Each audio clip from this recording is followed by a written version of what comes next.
अगर आप किसी बड़े कंपनी में काम कर रहे हो और आपको जो जॉब का ऑफर मिला है जिसमें से आरएसयू इंक्लूडेड है, जो आगे चलकर आपको अमीर भी बना सकता है, तो ये वीडियो आपके लिए है। तो उससे पहले हम लोग जानेंगे आरएसयू होता क्या है। आरएसयू का फुल फॉर्म होता है restricted stock unit. Restricted stock unit वो होता है जो कंपनी एम्प्लॉय को इक्विटी कॉम्पेंसेशन देते हैं। आसान शब्दों में समझे, कोई कंपनी एम्प्लॉय को शेयर्स देते हैं, वो तुरंत बेच नहीं सकते, पार्टिकुलर टाइम पीरियड के बाद ही वो बेच सकते हैं। तो आरएसयू काम कैसे करता है, आपके नाम पे शेयर्स इशू और रजिस्टर होते हैं, उसके बाद वेस्टिंग पीरियड में जाते हैं। वेस्टिंग पीरियड नॉर्मली 3 से 4 साल होता है। तो 3 से 4 साल हो जाने के बाद वो इजीली फ्री हो जाता है, उसके बाद आप सेल कर सकते। कंपनी आरएसयू ऑफर करता है, इसका मतलब ये नहीं होता आपको तुरंत वो शेयर आपको अकाउंट में हो जाता है। तो इसके लिए कुछ प्रोसेस होता है, पहले ग्रांटेड होता है, उसके बाद वेस्टिंग होता है। ग्रांटेड डेट यानी कंपनी जिस डेट पे आपके नाम पे वो शेयर रजिस्टर करता है उसको ग्रांटेड डेट बोला जाता है। तो तभी आपको तुरंत नहीं मिलता। फिर आता है वेस्टिंग पीरियड। वेस्टिंग पीरियड में क्या होता है, वेस्टिंग शेड्यूल में दो प्रकार का होता है, एक टाइम बेस और दूसरा होता है परफॉर्मेंस बेस। तो टाइम बेस जो 3 से 4 साल के बाद शेयर आप इजीली एक्सेस कर सकते हैं यानी सेल कर सकते हैं। और परफॉर्मेंस बेस, अगर मान लीजिए कोई कंपनी आपने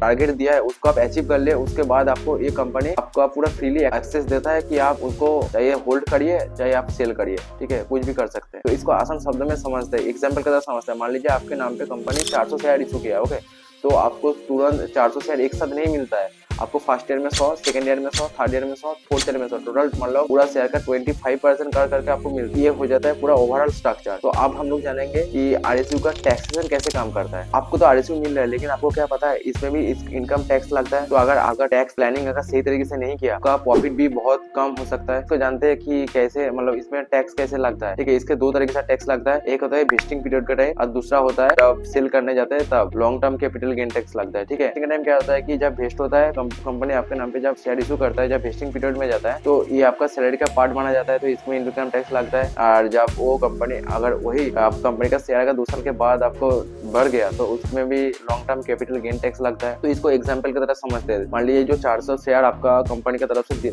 जिसका प्राइस है, मार्केट प्राइस है 500 रुपया, तो अभी टोटल उसका अमाउंट हो जाता है कि वेस्टिंग टाइम पे कितना उसका अमाउंट लगता है। वेस्टिंग में टोटल वैल्यू कितना होता है कि 500 इंटू टोटल 2 लाख का शेयर होता है, तो 2 लाख शेयर का तो इनकम टैक्स लगता है। अगर 2 साल बाद वो अगर 500 का 800 रुपया हो गया, ठीक है, उसमें जो डिफरेंस होता है, मतलब टोटल 300 रुपया उसका जो प्रॉफिट बना है, तो उस प्रॉफिट के ऊपर भी 300 इंटू 400 यानी 1,20,000 के ऊपर तो उसका कैपिटल गेन टैक्स लगता है। अगर यही दो तरीके से होता है, अगर 1 साल से पहले तो short term capital gain tax लगता है, अगर 1 साल के बाद वो बेचता है long term capital gain tax लगता है। तो short term capital gain tax ज्यादा लगता है, लॉन्ग टर्म आप जितना हो सके कैपिटल गेन लॉन्ग टर्म के लिए सोचिए। सिर्फ अपने कंपनी के स्टॉक्स में नहीं, दूसरा और भी कंपनी के स्टॉक में डाइवर्सिफिकेशन करना चाहिए। और तीसरा, टैक्स एफिशिएंट इन्वेस्टमेंट रखना जरूरी रहता है, क्योंकि आपको टैक्स का भी थोड़ा सा डाइवर्सिफिकेशन हो सके। ये है कुछ ओवरऑल पूरा टैक्सेशन होता है। आरएसयू वेस्ट हो चुका है, अब सवाल यह उठता है इसको बेचे कब, इसको अभी इमीडिएट बेच दे कि होल्ड करे तो आगे चलकर लॉन्ग में बेचे। तो इसमें बहुत सारा सवाल और क्यूरियोसिटी जगता है, आगे चल के जानते हैं। तो इसको उससे पहले हम लोग को जानना पड़ेगा कि आरएसयू पे आउट कैसे होता है। तो आरएसयू डायरेक्टली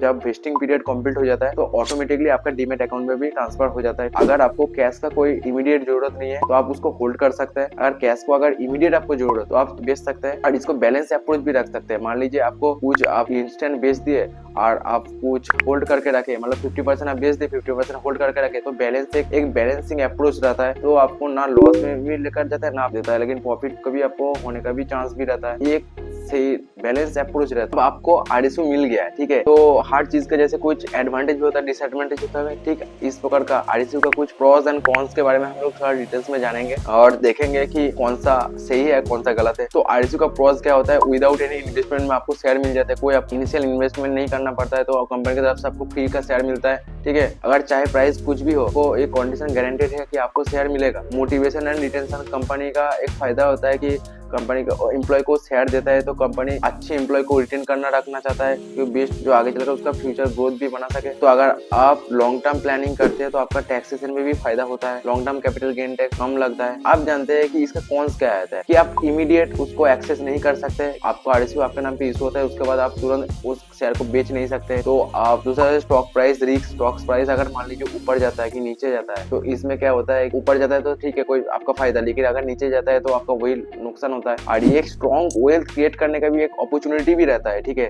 तो ऐसा नहीं है कि सिर्फ दिखती रहता है। तो एक अच्छा टैक्स प्लानर के पास जाकर आपको अच्छे से तरीके से टैक्स प्लानिंग करना पड़ेगा, बहुत इंपॉर्टेंट होता है। अब नेक्स्ट हम लोग जानेंगे इसमें आरएसयू में लोग जो कॉमन मिस्टेक्स करते हैं उसके बारे में हम लोग जानेंगे। आरएसयू मिलना बहुत अच्छी बात है, लेकिन बहुत सारा मिस्टेक्स भी करता है जो आपको नहीं करना चाहिए। तो वो हम लोग थोड़ा डिटेल्स में जानेंगे। तो कौन सा मिस्टेक जो कॉमन करता है जो आपको नहीं करना चाहिए, ठीक है। तो क्या होता है कि आरएसयू मिलने के बाद आपको तुरंत सेल ना करना, ठीक है। आरएसयू मिल जाने के बाद आप तुरंत सेल ना करिए, ठीक है। उसको पार्शियली सेल करिए। अगर मान लीजिए मार्केट डाउन टाइम में जाता है तो पार्शियली सेल करिए, कुछ होल्ड और कुछ सेल करके रखिए। दूसरा, टैक्स प्लानिंग ना करना। टैक्स प्लानिंग करना बहुत इंपॉर्टेंट रहता है। एक प्रोफेशनल टैक्स जो प्लानिंग करता है उसके पास जाकर डिस्कशन करिए और टैक्स प्लानिंग करिए, क्योंकि वेस्टिंग पीरियड हो जाने के बाद आपको टैक्सेशन चालू हो जाता है। सिर्फ आरएसयू में डिपेंडेंट ना रहना, ठीक है।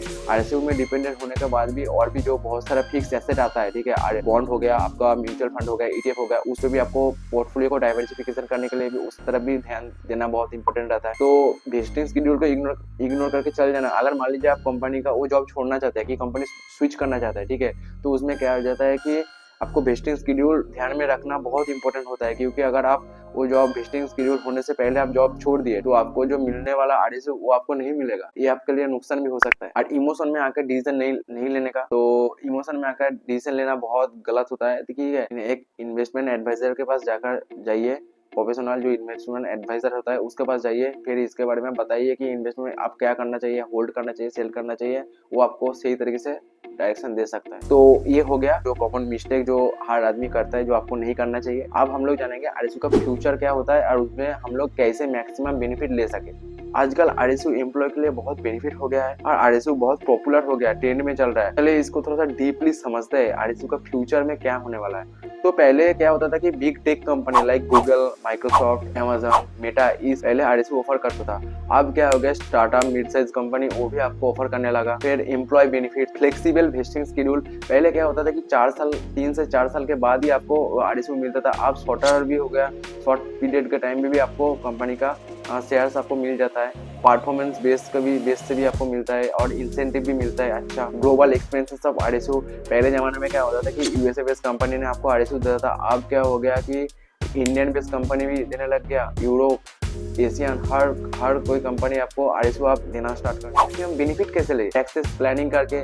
तो लॉन्ग टर्म और short term capital gain tax को प्लानिंग करके होल्ड करना चाहिए कि नहीं करना चाहिए, इसमें भी थोड़ा सा टैक्स प्लानर के साथ डिस्कस करके करिए और फिर आपको बेनिफिट मिल सकते हैं। अगर आपका आरएसयू वेस्टेड हो जाता है तो उसमें भी आपको प्लानिंग करना चाहिए, तो आगे इन्वेस्टमेंट कैसे डाइवर्सिफिकेशन कर सके। सिर्फ आपका खुद का कंपनी आरएसयू में और दूसरा भी डाइवर्सिफिकेशन करिए पोर्टफोलियो को। लाइक आपका जो पोर्टफोलियो जैसे फिक्स्ड एसेट जैसे कि म्यूचुअल फंड हो गया, फिक्स डिपॉजिट हो गया, तो बॉन्ड में इन्वेस्टमेंट हो गया, इसमें भी आप डाइवर्सिफाई कर सकते हैं। राइट टाइम पे सेल करके भी आप मैक्सिमम प्रॉफिट को जनरेट कर सकते हैं। तो ये है आज का ओवरऑल वीडियो, जिसमें से हम आरएसयू के बारे में पूरा डिटेल्स में जाने, उसका स्ट्रेटेजी समझे और टैक्स प्लानिंग के बारे में भी जाने। तो वीडियो इन्फॉर्मेटिव लगा है तो लाइक, सब्सक्राइब, कमेंट करना बिल्कुल मत भूलना, ठीक है। और ऐसी वीडियो आपको, ऐसी फाइनेंशियल स्टॉक का वीडियो आपको जानने के लिए ये स्क्रीन पे दिया हुआ इस वीडियो को देखिए और भी आगे जानिए। तब तक के लिए बाय बाय।